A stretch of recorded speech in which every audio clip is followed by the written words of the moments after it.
I never meant to end up here.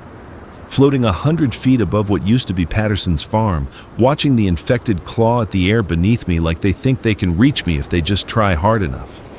The balloon sways in the morning wind, and my stomach lurches with it. I've been up here for 3 days now, and the propane tanks are lighter than they should be. Let me back up. 4 days ago, I was at the Shenandoah Valley Balloon Festival. I'm a pilot, or was. I guess the distinction doesn't matter now. And I'd brought my balloon, the Wanderer, for the festival weekend. It was supposed to be fun. Families, kids pointing at the sky, that smell of propane and morning dew on grass. I remember setting up Friday evening, checking the envelope for tiers, testing the burner. Everything was perfect. The weather forecast looked good. I was planning to take up a couple of passengers on Saturday morning, make some money, enjoy the weekend. Saturday dawn broke clear and cold. I was inflating the Wanderer when the first scream started. I thought it was an accident at first. Maybe someone got burned by a burner or a balloon tipped during inflation. But the screaming didn't stop. It got worse, multiplied. I was standing there holding the crown line when I saw them, people running between the parked cars in the field and other people chasing them. The ones chasing moved wrong. Jerky, fast, but uncoordinated. And when they caught the runners, I didn't see much, didn't want to. But I saw enough. The festival grounds erupted into chaos. Hundreds of people panicking, running in every direction. And those things, I didn't know what to call them then. Didn't know the word infected would become the universal term, spreading through the crowd like wildfire through dry timber. My balloon was half inflated. The envelope was rising, the basket still tipped on its side. I made a choice without really thinking about it. I fired the burner full blast, heating the air inside as fast as I could. The envelope filled faster than I'd ever pushed it before. I was yanking sandbags off the basket when I saw them coming my way. 3 of them, covered in blood that wasn't theirs, mouths open in these awful, silent snarls. The basket began to right itself. I grabbed the edge and pulled myself up and over just as the first one reached me. Fingers scraped my boot heel. I kicked back instinctively, felt contact, then the balloon lurched upward as the weight distribution shifted. I was inside the basket, the tether rope still attached to the ground anchor, and I was rising fast, too fast. I should have been controlling the ascent, but I was just trying not to fall out. The balloon shot up 60, 70, 80 feet before the tether rope went taut with a jolt that nearly threw me over the side. I grabbed the basket rim and held on while the whole assembly swung like a pendulum. Below me, the infected were gathering at the anchor point. Above me, the envelope billowed and swayed. I fired the burner to stabilize, and that's when I realized my situation. I was alive. I was safe. I was also stuck. The tether rope is 3/4-inch braided nylon, rated for way more than the balloon's pull. It's anchored to a ground stake system that was meant to hold through wind gusts. I'd set it myself the night before, driving the stakes deep into the earth with a sledgehammer. I did my job too well. There's no way to release it from up here. The release mechanism is on the ground, right where 20 or 30 infected are stumbling around. That first day, Saturday, I kept thinking someone would rescue me. I could see other balloons in various states of inflation scattered across the field, most of them abandoned. A few had lifted off completely, drifting away without tethers. And I wondered if those pilots were alive, or if they'd just gone up empty. I could see the parking area where cars were crashed into each other, doors hanging open. I could see bodies. I tried not to look at those. I did an inventory. In the basket I had 2 propane tanks, both full, standard 20-gallon tanks. Should give me maybe 6 hours of burn time total if I'm conservative. My gear bag with tools, spare igniter, duct tape, zip ties, a first aid kit, 3 bottles of water. I'd brought them for passengers. A half-eaten bagel in a paper bag. My phone, no signal, battery at 67%. Emergency radio beacon, activated it immediately, no response. A folding knife. My jacket. Not exactly survival supplies for an apocalypse. The sun climbed higher that first day. I rationed the water, taking small sips.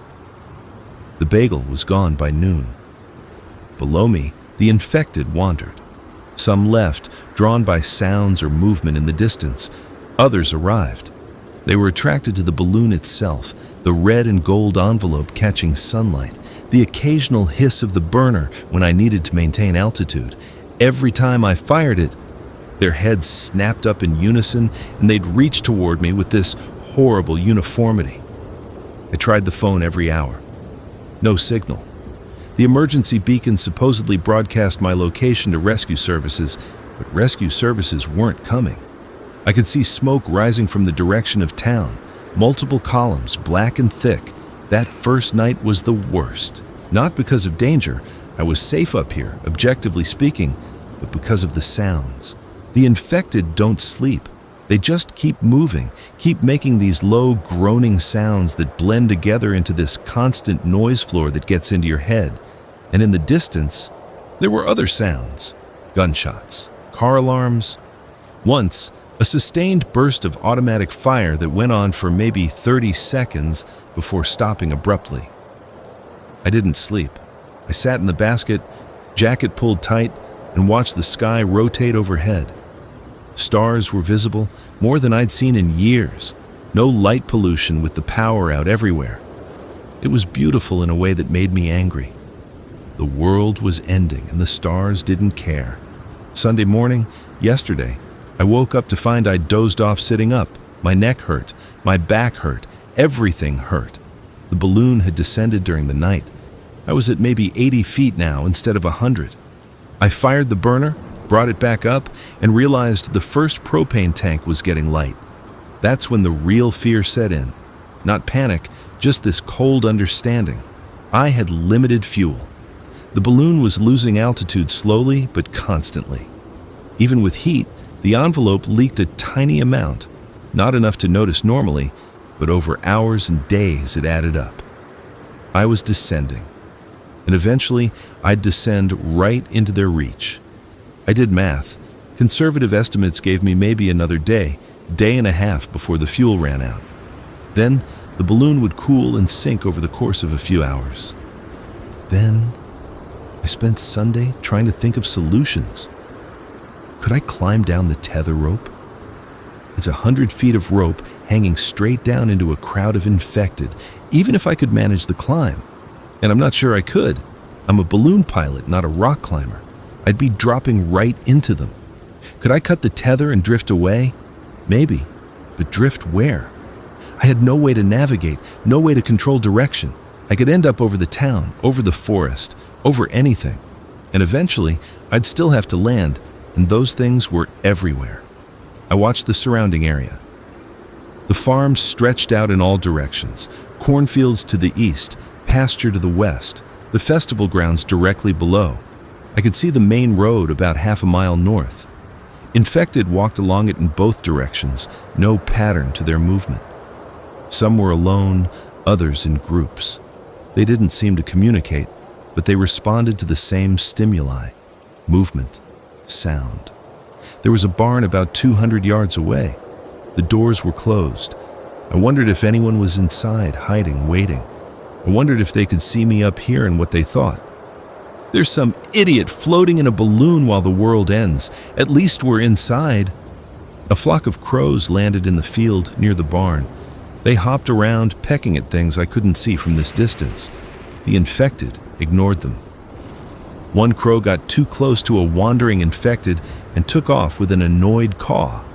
The sound made several infected turn toward the barn. They walked that direction for a while before losing interest and stopping. They responded to sound. I'd noticed that. Quick sounds especially.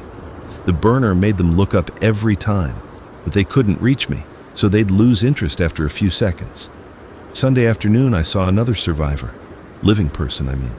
They were in a pickup truck, driving fast down the main road, weaving around abandoned cars. They didn't stop, didn't even slow down. I shouted anyway, waved my jacket, but they were too far away and moving too fast.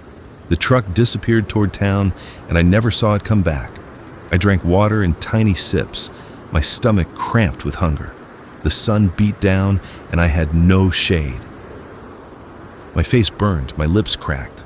I tried to ration the water, but it wasn't enough. By evening, I'd finished 2 bottles and had 1 left. That night, last night, I ran scenarios. What would I do when the fuel ran out? I could write it down and try to... What? Fight them off? With what? A folding knife and a propane burner I couldn't carry? I could cut the tether before the fuel ran out and drift, take my chances on where I landed. I could wait and hope rescue came, though hope was feeling pretty thin. I watched the stars again, found constellations my dad taught me when I was a kid. Orion, easy to spot. Cassiopeia, the W shape. Big Dipper pointing to Polaris. Dad used to take me camping back before the divorce, before everything got complicated. We'd lay on our backs in the tent with the fly-off, looking up through the mesh, and he'd tell me stories about the constellations. Not the real myths, he didn't know those, but ones he made up. Orion was a baseball player. The Big Dipper was a serving spoon at a giant's dinner table. I cried a little, thinking about that, wondered if Dad was alive. He lived in Ohio, 3 states away. No way to know, no way to find out. Monday morning, today, I woke up cold and stiff. The balloon had descended again overnight, down to maybe 70 feet. I was getting closer to them. I could see their faces more clearly now. Some of them looked almost normal until they opened their mouths and you saw the teeth, the dried blood, the wrongness in their eyes. I fired the burner. Longer blast this time, bringing the altitude back to 90 feet. The first propane tank sputtered and died halfway through. I switched to the second tank, my last one, and finished the ascent. The gauge showed the tank was full, but full wasn't enough. I had maybe 3 hours of burn time left. Probably less. 3 hours. I sat down in the basket and tried to think. The fear I'd been holding at bay came rushing in. 3 hours, then descent, then... I stood up fast, made myself focus. I wasn't dead yet. 3 hours was time. Time to do something, anything. I looked around from my vantage point, really studied the landscape. The cornfield to the east was tall, ready for harvest that would never come. The stalks were thick and would be difficult for the infected to push through. Past the corn, maybe a quarter-mile away, I could see buildings. Looked like another farm, possibly abandoned even before all this. To the west, the pasture was empty except for, I squinted, yes, there were cows. 3 of them, still alive, grazing like nothing was wrong. The infected hadn't bothered them. That was interesting. Were they only interested in humans? The cows were behind a fence, but some of the infected were near the fence line, not reacting to them at all. North, the main road. Too many infected. South, more festival grounds, then forest. Dense woods that stretched for miles. The Shenandoah National Forest started not far from here. If I could get to the trees, maybe I could lose them, hide, survive. Big if. I checked the tether rope where it attached to the basket. Heavy-duty carabiner, locked. I could open it easily from here. If I released the tether, the balloon would drift. I looked at the wind direction. Leaves on nearby trees showed a light breeze from the northwest. If I released, I'd drift southeast, toward the forest. How long would the balloon stay aloft after I cut loose? Without active heating, the air inside would cool. Balloons don't drop like rocks. They sink gradually. Depending on how much heat I'd built up before cutting loose, I might have 15 or 20 minutes of altitude. Maybe 30 if I really heated it first. Could I get to the forest in that time? I judged the distance. The forest started maybe 2 miles south-southeast. The wind was maybe 5 miles per hour. That would give me about 24 minutes of drift to cover 2 miles. I'd need every second of altitude I could get. This was insane. But staying here until the fuel ran out and sinking into the infected below was definitely insane. So maybe this was just regular insane. I decided I'd heat the envelope as much as I dared, get the internal temperature way up, then cut the tether and drift, try to make the forest, land in the trees if I had to, figure it out from there. It wasn't a good plan, but it was a plan. I checked my gear. The knife went in my pocket. First aid kit into my jacket. Water bottle. I drank half of what remained, figured I'd need the hydration more than I'd need to carry it. Phone in my other pocket, useless, but kept it anyway. The tools I left, too heavy. Just kept the knife. I looked down at the infected. There were maybe a dozen directly below, clustered around the anchor point.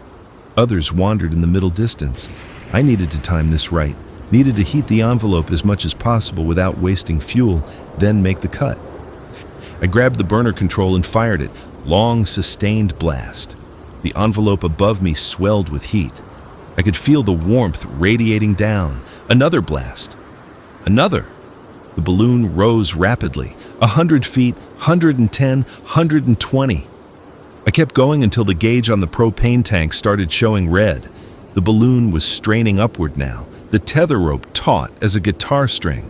Below, the infected were agitated by the burner noise, all of them looking up, reaching. I took a breath, moved to the carabiner. My hand shook. This was really happening. I was going to cut myself loose and drift over hostile territory with no guarantee I'd make it to the trees. No guarantee the trees would even help if I did. But staying meant dying slowly. At least this was doing something. I flipped the carabiner lock. Turned the screw gate. The metal was warm in my hand. One twist, two, three. It opened. The rope was under so much tension that when the carabiner gate cleared, it simply pulled itself free. The balloon shot upward. My stomach dropped as me and the wanderer, leaped into the sky. The sudden release of tension made the whole basket swing wildly. I grabbed the rim with both hands and held on. We rose fast, 140 feet, 160, 180. The ground shrank below me. The infected looked like toys. Then the ascent slowed. Stopped. We hung there for a moment, maybe 200 feet up, and then began to drift. Southeast, exactly as I'd hoped. The wind caught the envelope, and we glided smoothly, silently, except for the creak of the basket and the flutter of fabric above. I looked back at the festival grounds, at the anchor point where I'd spent 3 days suspended. It was already receding. We were moving faster than I'd thought. The wind was stronger at this altitude. I looked ahead. The forest was there, green and dark, but it was far. So far. And we were already beginning to sink. I could feel it, that subtle change in motion. The balloon was descending, not quickly, but steadily. The hot air inside was cooling, contracting, providing less lift. We were dropping maybe a foot every few seconds. Didn't sound like much, but it added up. I did frantic math in my head. 200 feet altitude. Sinking at 1 foot per second, no, slower. Maybe 1 foot every 3 seconds. So 600 seconds, 10 minutes of altitude. We'd been drifting for maybe a minute already. 9 minutes left. At 5 miles per hour, I couldn't make the math work in my panic. Were we going to make it? The ground passed below. I was over the pasture now. The cows looked up as my shadow crossed them. One of them mooed, the sound carrying up clearly. Ahead, I could see infected scattered across the landscape. Some in the fields, some on roads, some just standing in place like broken machines. We drifted over a farmhouse, white with blue shutters, front door hanging open. The yard was torn up, garden destroyed. A child's bicycle lay on its side in the driveway. I looked away. The forest was getting closer, but so was the ground. I was down to maybe 150 feet now. The trees looked tall, pine and oak. Some of them had to be 60 or 70 feet. If I came down in the canopy, would the balloon catch in the branches? Would I be stuck up there, just trading one trap for another? But there were clearings. I could see small gaps in the canopy, places where trees had fallen or where the forest thinned. If I could steer. But I couldn't steer. Balloons don't steer. They drift where the wind takes them. 120 feet. We were over the last field before the forest now. Open ground, freshly plowed. Infected here, several of them. turning to track my shadow as it raced across the dark soil. They couldn't catch me, but they followed anyway, stumbling after the shadow like they thought they could. The trees were so close. I could see individual branches now, the texture of bark, 100 feet altitude. The forest edge passed beneath me, and suddenly I was over canopy. Green below, leaves rustling in the same wind that carried me. 80 feet. The tallest trees reached up toward me. I could grab branches if I'd been lower. We drifted over a tall oak, and I saw a bird's nest in the upper branches, empty. 60 feet. I was in the canopy zone now. Branches reached past me on both sides. The basket brushed through leaves, making them shower down. There was a clearing ahead, maybe 50 yards. If I could just make it to... A branch caught the envelope. The balloon jerked to a sudden stop, but my momentum kept going. I slammed into the side of the basket, nearly went over, grabbed the rim, and held on. We'd snagged on something. I looked up and saw a dead tree branch poking into the side of the envelope. We were hung up 40 feet off the ground, swaying. No. I needed to get down, get to the ground, not be stuck up here again. Different trap, same problem. But even as I thought it, I felt the branch giving way. Old wood, dead and brittle. It cracked with a sound like a gunshot. The balloon lurched down 10 feet as the branch broke away, then caught on another branch. That one held for maybe 5 seconds before it too snapped. We were falling now, not fast, but not slow, dropping through the canopy in a series of jerks and jolts as branches broke and leaves tore. I crouched in the basket, arms over my head, waiting for impact. The ground rushed up. I saw dirt and leaves and rocks, and then the basket hit. The impact wasn't as bad as I'd feared. The basket tipped on landing, spilled me out onto the forest floor. I rolled, came up on my hands and knees, dazed. Above me, the envelope was caught in branches, deflating slowly, draped across trees like a giant piece of discarded laundry. I took stock. Everything hurt, but nothing felt broken. I could move all my limbs. My jacket had torn on something, my hands were scraped, but I was alive. I was on the ground, I was in the forest, and I was alone. I stood up slowly, listening. Forest sounds, wind and leaves, bird calls, insects, normal sounds. No groaning, no footsteps. The infected didn't seem to have followed me into the trees, or if they had, they weren't close yet. The basket had landed in a small clearing, natural gap in the canopy, where an old tree had fallen years ago. The fallen trunk was covered in moss and mushrooms, rotting back into the earth. My balloon was tangled in the trees at the edge of the clearing, the envelope torn in several places, completely deflated now. The burner hung at an angle, still attached but useless without propane. I went back to the basket and salvaged what I could. The first aid kit had spilled, but most of the contents were there.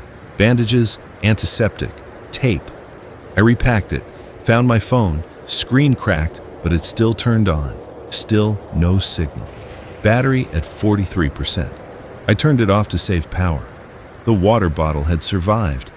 Drank the rest. Was desperately thirsty after 3 days of rationing. My stomach cramped with hunger. When had I last eaten? The bagel, Saturday morning. It was Monday afternoon now. Roughly 56 hours without food. I needed water. I needed food. I needed shelter. I needed to figure out where I was and where I could go. First things first, water. I was in the Shenandoah National Forest, or near it. I remembered from the maps there were streams and creeks throughout these mountains. Running water would be safer than standing water. I just needed to find one. I oriented myself. The sun was past its peak, afternoon, descending westward. That way was west. The balloon had drifted southeast, so the festival grounds were northwest of here. The main road had been running roughly east-west. If I headed south, deeper into the forest, I'd be moving away from civilization, which meant away from infected. Probably. I took the knife out of my pocket. Folding blade, about 3 inches. Not much of a weapon, but better than nothing. I found a fallen branch, solid piece of oak about 4 feet long and thick as my wrist. Broke off the smaller branches sticking out of it. Now I had a club. Primitive, but it felt better to have something in my hands. I picked a direction, south, into deeper forest, and started walking. The forest was old growth in places, huge trees that had been here for 100 years or more. The undergrowth was thick but passable. I moved as quietly as I could, stopping every few minutes to listen. Once I heard something large moving through the brush to my left. I froze, gripped the club, waited. A deer emerged from behind a laurel thicket, a doe, brown coat, sleek. She saw me, froze, then bounded away. My heart was hammering. Just a deer. Were there infected in the forest? There had to be. People had been camping, hiking when this started. But the forest was big and they were spread out. That's what I told myself. I walked for maybe an hour, moving uphill along a slope. The trees thinned slightly, and I found myself on a ridgeline. I could see valleys on either side, folded mountains stretching to the horizon. No buildings visible, no smoke, just green forest in every direction. And somewhere down one of those slopes, I heard it, the sound of running water. I followed the sound, working my way down the slope carefully. The ground was steep and covered in loose leaves. I slipped twice, caught myself on trees. My legs were shaking. 3 days of standing in a balloon basket had not been good exercise. The stream was small but clear, running over rocks, pooling in places before cascading down. I knelt beside it and cupped my hands, brought water to my mouth. It was cold and tasted like minerals and earth, and it was the best thing I'd ever experienced. I drank until my stomach hurt, then sat back on my heels. Water was solved. Food was next. I knew some edible plants. Dad had taught me a few, but I wasn't confident enough to bet my life on it. Mushrooms were right out. Too many poisonous species that looked like edible ones. But there were other options. Streams had fish. Forests had animals. I had a knife and a club, and presumably some functioning brain cells. The sun was getting lower. I had maybe 2 hours of daylight left. I needed to think about shelter. I followed the stream downstream looking for anything useful. Found a spot where a large rock overhang created a shallow cave, maybe 8 feet deep and 6 feet high. Not a real cave, just an indent in the rock face, but it would block wind and rain. The ground inside was dry, covered in old leaves. This would work. I spent the remaining daylight gathering firewood. Dead branches, lots of them, stacked near the rock shelter. I found dry tinder, shredded bark, dead pine needles. I still had my lighter in my pocket. I'd smoked before all this. Had quit 2 years ago, but kept a lighter for campfires, utility habit. Now, it might save my life. As the sun touched the horizon, I built a fire. Small at first, worried about smoke giving away my position. Then, I realized that was stupid. If infected were drawn to fire, they'd have to navigate through dark forest to reach me, and I'd hear them coming. A fire meant warmth, light, protection. Animals avoided fire. Maybe infected would too. The fire caught, grew, pushed back the darkness. I sat with my back against the rock wall, club across my lap, and watched the flames. My stomach was a knot of hunger. I had nothing to eat. Tomorrow I'd have to figure that out, but tonight I just needed a rest. I was so tired. 3 days of fear and adrenaline and no sleep had drained me completely. But every time I closed my eyes, I saw them. The infected at the festival tearing into people, the ones below the balloon reaching up, the faces, human but wrong. I'd jerk awake, heart pounding, convinced I'd heard something. The forest at night was full of sounds, things moving in the underbrush, owls calling. Once, something screamed, a fox maybe, or a bobcat. And I sat bolt upright, club in hand, staring into the darkness beyond my fire. Nothing came. The night stretched on forever. I fed the fire, kept it going, dozed in fits and starts.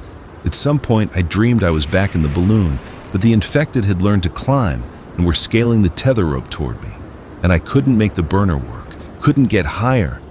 I woke with a gasp.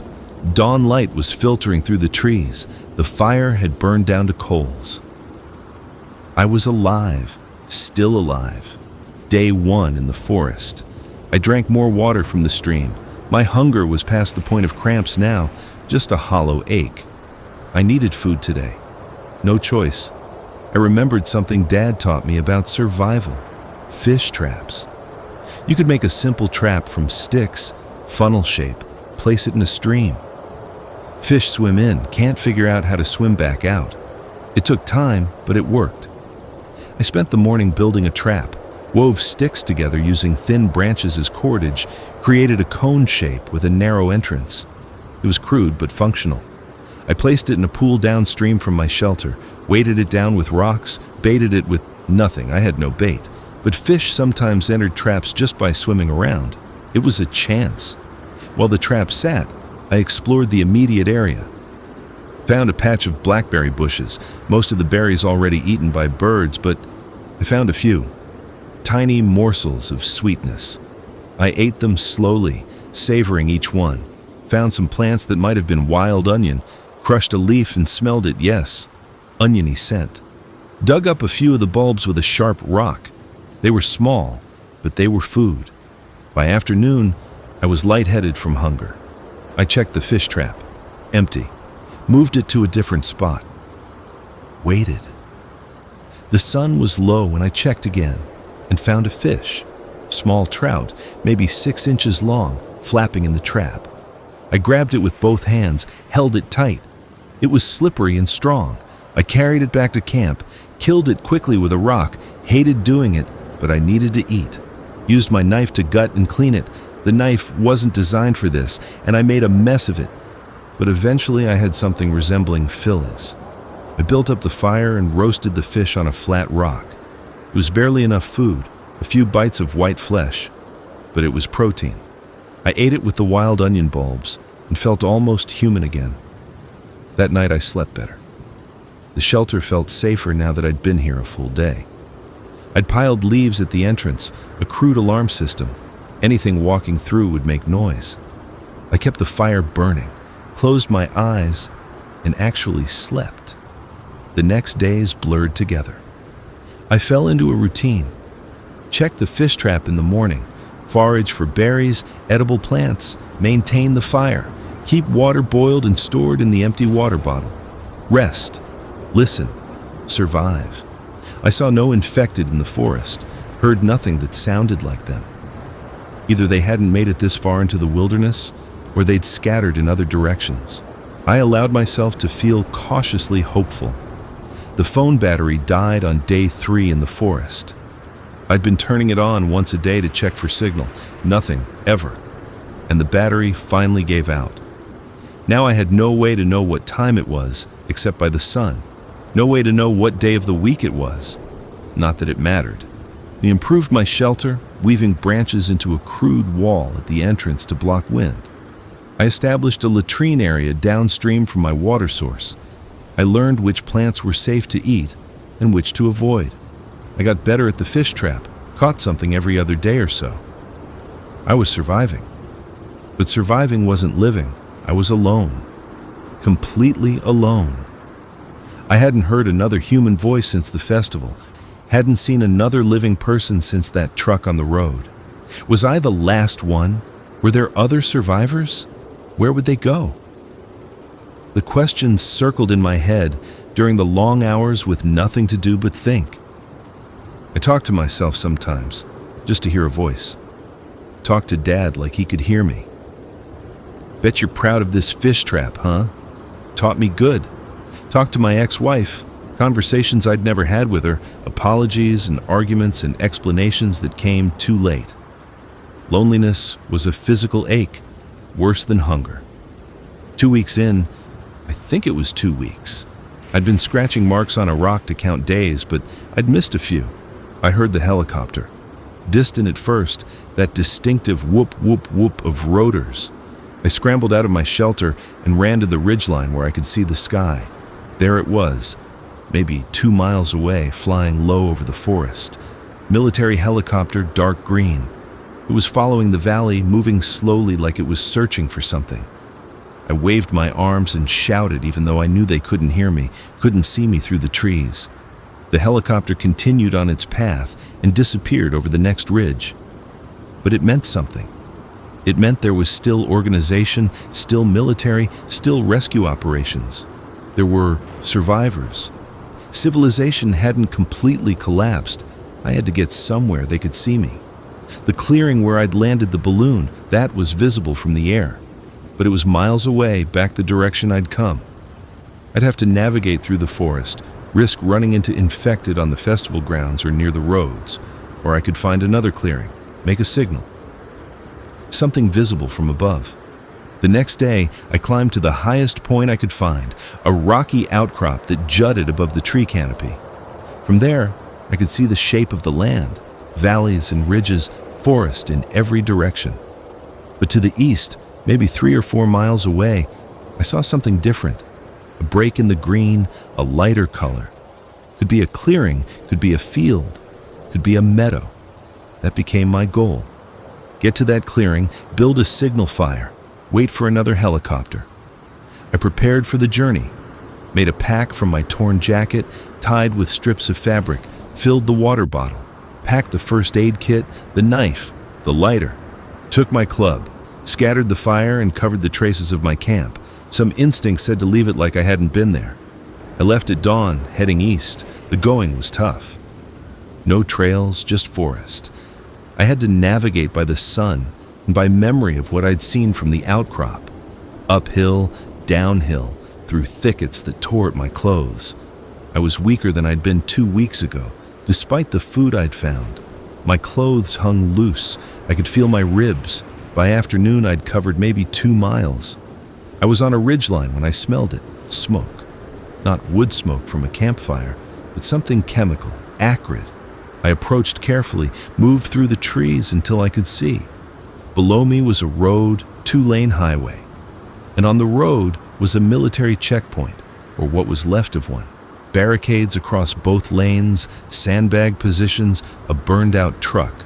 Bodies in military uniforms, dead for days, covered in flies. Shell casings glittered on the asphalt. And infected. Dozens of them wandering through the checkpoint, clustered around the barricades. Some wore military uniforms. They'd been overrun. I backed away slowly, carefully, until I was out of sight. Then, I turned and moved parallel to the road, giving the checkpoint a wide berth. The clearing I was aiming for was on the other side of this road. I'd have to cross it eventually. I found a spot a mile down where the road cut through a gap between ridges. No checkpoint here, but there were still infected. I counted 6 on the road itself, spread out over a half-mile stretch, more in the trees on both sides probably. I waited for dusk. In the dimming light, I watched their patterns. They wandered randomly, but slowly. They responded to sound. A bird taking flight made the nearest one turn toward it. They didn't seem to see well, or maybe they just didn't look up much. When it was almost dark, I made my move, waited for a gap in their positions, then ran across the road low and fast. My boots slapped asphalt for maybe 5 seconds. I reached the far side and dove into the underbrush, lay still, heart hammering. Had they heard? I waited, watched. One of the infected had turned toward the road, was standing there looking around, but after a minute, it turned away and continued its wandering path. I hadn't been spotted. I moved deeper into the forest on this side, putting distance between me and the road. Found another stream, drank, refilled my bottle. Kept moving until it was too dark to see, then curled up under a fallen log and tried to sleep. Nightmares came. I was back at the festival watching it happen again. I was in the balloon, but the tether was pulling me down, reeling me in like a fish. I was drowning in a sea of reaching hands. Morning came slowly. I was stiff and cold and hungry. Drank water and kept moving east. By midday, I found it. The clearing. It was bigger than I'd thought, maybe 2 acres of open grassland. Natural meadow, probably maintained by deer grazing. The grass was tall and golden. A few wildflowers bloomed at the edges. And it was empty. No infected. No one. I stood at the tree line and scanned the sky. Nothing. But helicopters didn't fly constantly. I'd have to wait, be ready. I gathered wood from the forest edge, piled it in the center of the clearing. Built it high, a bonfire waiting to happen. Then, I gathered green branches, pine boughs, anything that would make smoke when burned. Piled those separately. Now I waited. 1 day passed. 2 days. I camped at the edge of the clearing.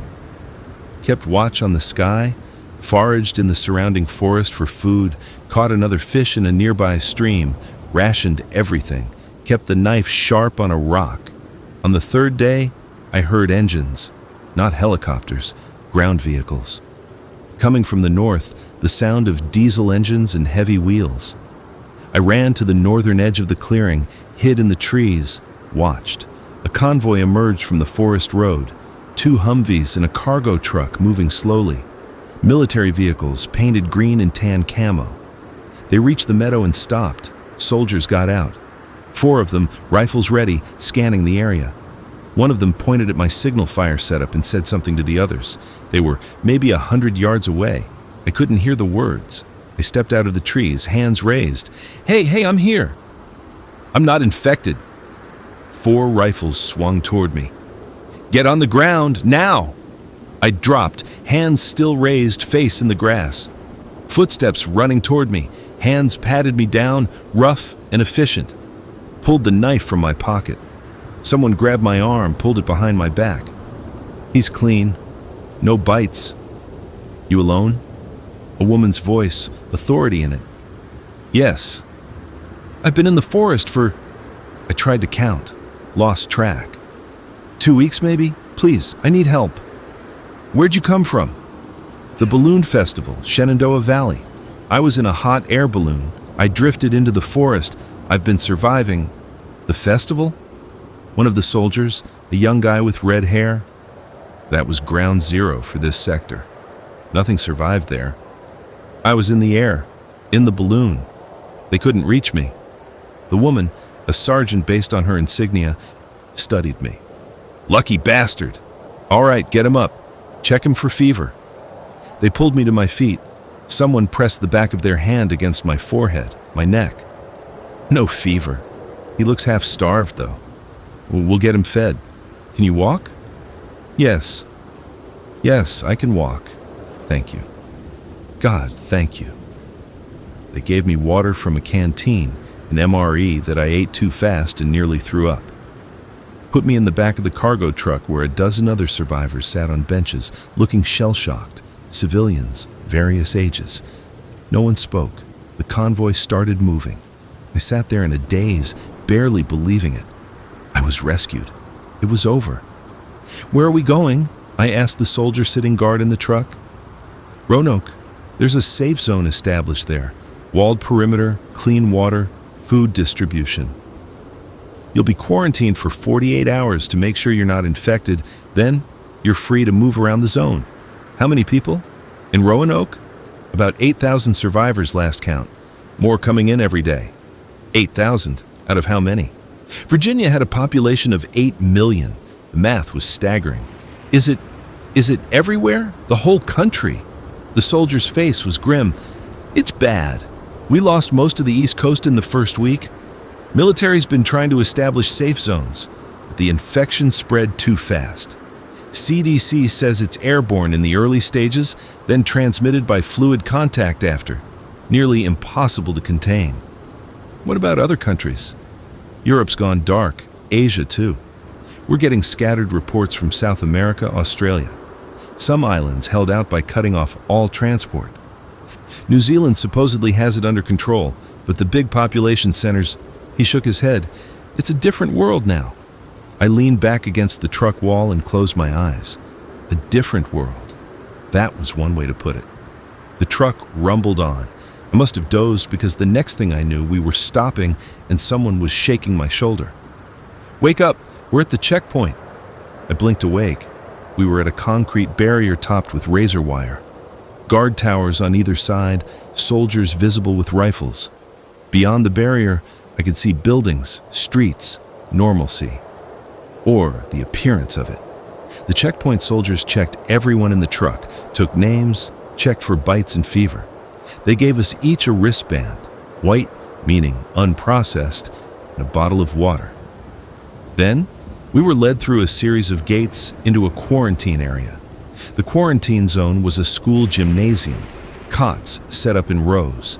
Maybe 50 people in here, all wearing white wristbands. Medical staff moved between the cots, checking vitals, asking questions. Everyone looked tired, traumatized, but alive.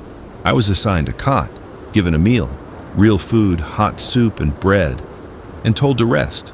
A doctor would see me shortly. The doctor was a middle-aged woman with kind eyes and exhausted features. She checked me thoroughly, took my temperature every few hours, asked detailed questions about my exposure. I told her everything: the festival, the balloon, the forest, the journey here. "You were incredibly lucky," she said. "Most people who fled into the wilderness didn't make it. Infection was widespread even in rural areas. And without survival skills." She didn't finish the sentence. "What happens after quarantine? If you remain symptom-free for 48 hours, your wristband gets changed to green, and you're allowed into the general population. You'll be assigned housing. We're using every available building and given a work assignment. Everyone contributes. Food distribution, water purification, wall maintenance, scavenging runs. Whatever your skills are, we'll find a use for them. I'm a balloon pilot." She smiled, the first smile I'd seen in weeks. "Well, that's unique. I'm sure we'll figure out something." The 48 hours in quarantine were surreal. I was safe, fed, warm, but I couldn't fully relax. Part of me kept waiting for something to go wrong, kept listening for the groans of infected, for screams, for the world to end again. But it didn't. The hours passed quietly. I slept in a real bed. Well, a cot, but it felt like luxury. I ate regular meals, I showered my first shower in 2 weeks, and watched brown water swirl down the drain. I was given clean clothes, civilian stuff from donation piles. Other survivors in quarantine told their stories. A family who'd hidden in their basement for 10 days, a trucker who'd stayed in his cab, driving from town to town, never stopping until he ran out of fuel. A librarian who'd survived by locking herself in a walk-in freezer, nearly freezing to death before rescue. Everyone had a story. Everyone had lost someone. On the second day, a chaplain came through offering to talk with anyone who needed it. I declined. What would I say? I didn't know if I was grateful to be alive or guilty for surviving. Didn't know if I believed in anything anymore. That night, someone in quarantine started screaming. Medical staff rushed over. The person, a man in his 30s, was burning with fever, sweating, delirious. They dragged him out of the gymnasium on a stretcher while the rest of us watched in silence. We all knew what it meant. He'd been infected, the incubation period just taking longer than usual. He'd made it to safety only to die anyway. Or not die. Become one of them. I didn't sleep that night. None of us did. In the morning, my temperature was normal. My wristband was changed to green. I was free to enter the safe zone. Roanoke looked almost normal from the inside. Streets were clean, people moved about, children played in supervised areas. But the illusion was surface level. Armed guards on every corner. The wall visible in every direction, concrete and chain link topped with wire, the constant background noise of generators, rationing cards for food, missing persons boards covered in photos and pleas. I was assigned housing in what used to be a hotel. 3 people to a room, bunk beds. My roommates were a mechanic named Frank and a teenager named Sophie who'd lost her entire family. We didn't talk much. What was there to say? My work assignment came the next day, water purification. Apparently, my attention to detail and ability to follow procedures Balloon pilots had to be meticulous. Made me a good fit. I reported to the filtration plant, which was actually the city's swimming pool complex converted for purification. We processed water from the Roanoke River, ran it through filters and UV treatment, distributed it in containers throughout the safe zone. It was mind-numbing work, repetitive, but it was necessary. And it gave me something to do, some purpose beyond just surviving. Days became weeks. I fell into a new routine: work at the filtration plant, meals at the communal kitchen, sleep in the hotel room. Occasionally, I'd walk the perimeter, look out at the forest beyond the wall, wonder about the infected out there, wonder if they'd eventually decay and this would all be over, or if this was permanent. I made a few acquaintances, but no real friends. Frank the mechanic was decent company, didn't ask too many questions. Sophie slowly opened up, talked about her family, cried sometimes. I tried to be supportive, but I wasn't good at it. My own trauma was too fresh. 1 month in, I was walking past the administration building when I saw a notice board. They were looking for people with specialized skills for scavenging missions: pilots, navigators, mechanics, doctors. There was good pay, extra rations, better housing, first choice on salvage goods. I stared at the notice for a long time. I could stay safe here, work the filtration plant, survive, or I could do something more. I signed up. The scavenging teams went outside the wall to retrieve supplies from abandoned towns, stores, warehouses. Anything useful: food, medicine, tools, weapons, fuel. It was dangerous work. Teams always went armed, always had at least one person on watch. People died on scavenging runs, but the safe zone needed supplies, and someone had to get them. My first run was terrifying.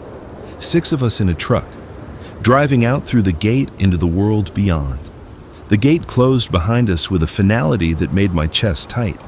We were outside, in their territory. We drove to a strip mall 10 miles out. The place had been picked over already, but we were looking for specific items: antibiotics, bandages, any medical supplies. The pharmacy had been looted, but we checked the stockroom, found a few boxes that had been missed. While we searched, I heard them. That groaning, multiple voices coming closer. We got company, our team leader, a former cop named Martinez, said quietly. Let's wrap this up. We grabbed what we could carry and moved back to the truck. I saw them as we loaded up, maybe a dozen infected, shambling toward us from various directions. They'd heard the truck or seen our movement. They were converging. Everyone in. Now!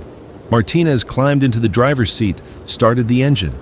The infected were close now, maybe 50 feet. I could see their faces, the dried blood, the blank eyes.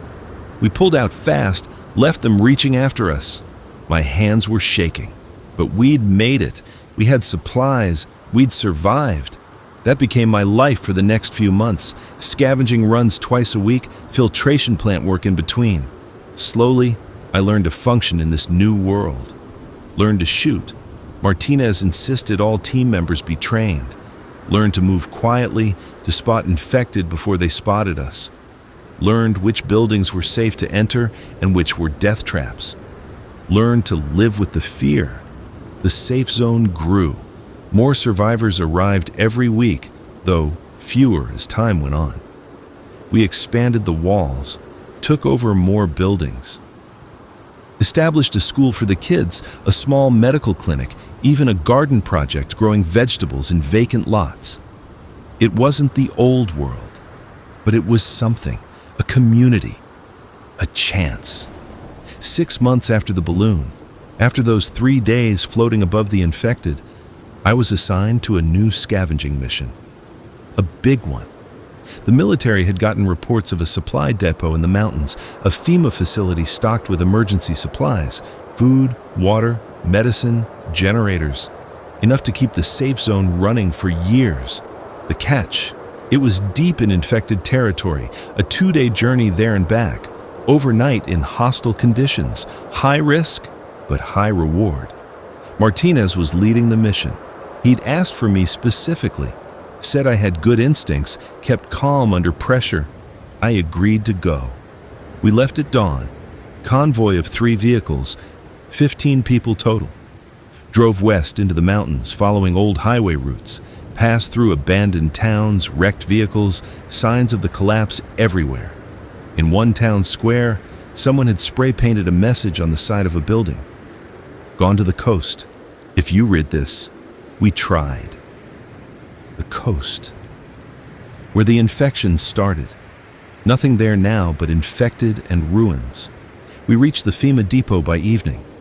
It was built into a mountainside, reinforced concrete structure with heavy doors. Chain link fence around the perimeter, but the gate was open. Martinez sent scouts to check it out while the rest of us waited. The scouts came back, shaking their heads.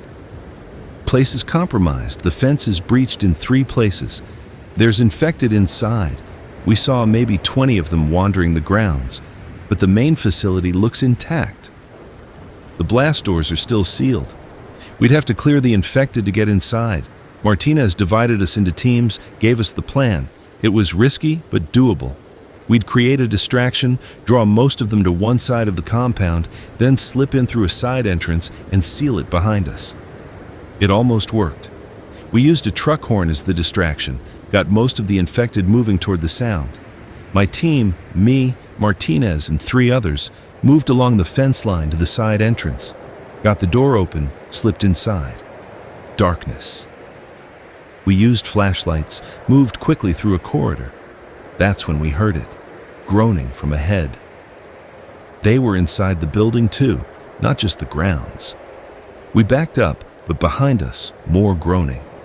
We were trapped between 2 groups. Martinez made a decision. Threw them, fast and hard. Stay together. We charged forward. I swung my rifle, using it as a club. Didn't want to fire and attract more. Shapes in the darkness, reaching hands. Someone screamed. I hit something solid, felt it fall, kept moving. Then we were through into another corridor. We ran, found a door, got through it, and barricaded it behind us, checked ourselves. Everyone was there, no one bitten. We were in the main storage area, rows of shelves stretching into darkness, stacked with supplies, pallets of bottled water, boxes labeled with medical supplies, generators, fuel drums. It was real. It was all here. But we couldn't get it out, not with infected between us and the vehicles. We were trapped inside. Martinez got on the radio, contacted the rest of the team outside, explained the situation. They'd have to clear the building before we could extract the supplies. It would take time. We settled in to wait, found a defensible position in the storage area, stacked crates to create a barrier, took turns on watch. Hours passed. Around midnight, I was on watch when I heard something that wasn't the infected. Helicopter rotors, distant at first, then closer. I woke Martinez. We moved to a window, looked out. A military helicopter was circling the facility, spotlight illuminating the grounds. Then another helicopter appeared, and another. 3 total. They were landing in the open area beyond the fence. Soldiers poured out, dozens of them, armed and organized. They began systematically clearing the infected, precise and efficient. Gunfire echoed across the compound. Within an hour, the grounds were clear. We emerged from the facility to find a full military operation in progress. An officer approached Martinez. "We tracked your convoy from the safe zone. When you didn't report in, we mobilized a rescue team. Looks like we got here just in time."